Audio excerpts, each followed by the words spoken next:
us all together. Lord, we gather in your name as children of a sovereign God. Forever we proclaim, to God be all glory. Well, good morning. How you doing? It is Sunday, October 26, 2025. Welcome to episode 484 of The Thinking Theologian. So today we read Luke chapter 8 and 9. The title of today is Use Your Light and Never Hide It. Local scriptures in Luke 8:16. And this is what it says. It says, no one, after lighting a lamp, covers it with a basket or puts it under a bed, but puts it on a lampstand so that those who come in may see its light. So the purpose of light is to get rid of the darkness. It doesn't matter if you are going into a room to look for something or if you're walking in the woods trying to find your way back to your campground. The great part of a light is that it just doesn't help you on your journey. A light can be seen by anyone that is close by because it pushes back the darkness. And this is, one of the main points of using a light. Light draws people and animals towards it because it brings warmth and brings peace. And so we all know this. When you shine a light, you get all types of bugs. If you're at your home and you have a porch light on, or you have a light inside another room, you open the door, all of a sudden you get all these bugs trying to come in because you're attracted to the light. The light brings things, it exposes things. The light gives a path. You know where you're going to go when you have light. So in today's reading, Jesus tells his hearers that nobody hides a light after it's been lit. Like, what's the point of lighting a light if you're going to hide it? Instead, when a light is lit, it is placed on a lampstand to give light to everyone who enters the room.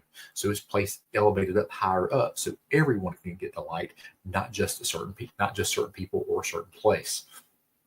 And so what is Jesus explaining to the people? He wants them to know that the change they have experienced needs to be shared with everyone. They've been exposed to a great light by Jesus himself. They've been given a great light of the transforming life that he gives, and they need to share it with other people. They don't hide the light. They don't hide Jesus. They shouldn't hide what's been happening to them.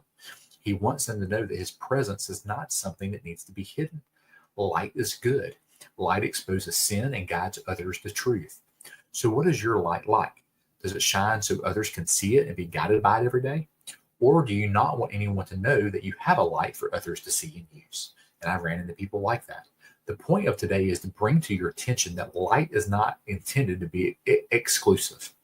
Light guides people to a destination. Light is more powerful than the darkness.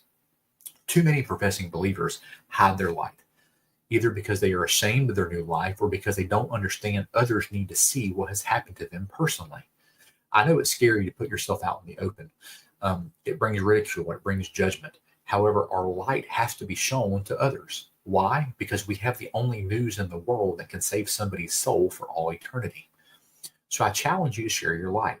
You can do this by treating others with respect. It can happen by loving those who are unlovable. It even happens in the way you speak to others and about others. Light is intended to be used for good. Our light should never be hidden because it shows others the change we have experienced on the inside. So if you're a believer, you have a light. And can others tell you have one? Is it evident to others you have one? Are they drawn to the light you possess? Just kind of like we talked about earlier, or like the bugs are drawn to the light. Are people drawn to you? I'm not calling people bugs, but you get what I'm trying to say here. Are people drawn to the light that you possess? If not, it is a time to examine what type of light you are giving off to other people.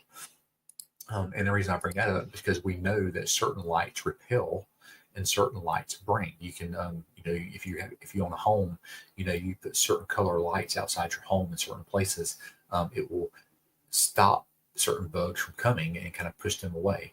The brighter the light, the more things attract. The dimmer the light, the more muffled the light, it repels things and keeps things away. And we need to be aware of that. Are we repelling people by the light we give, or are we drawing people to Christ ultimately, which is the main point of what we're doing and what we're called to do?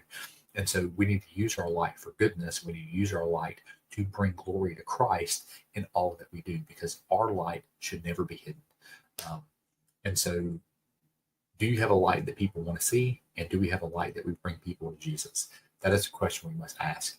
And it reveals our testimonies. It reveals how we view our Christian walk, and people should be drawn to how we live and the purpose behind what we live, because we have the greatest news in the world, and people need to be excited about that. And so thank you for being with us today. Hope that made sense. Sometimes these make more sense in my head than when I put them out there. And so the summation is this: you have a light because you're saved. Let other people see it. Don't hide it from others, because Jesus is the great light and he lives inside of us. We have a light that other people should be drawn to because of the change he's made in us. So that is the point of today. So tomorrow we'll be in Luke chapter 10 and 11. Have a good day, and I will see you.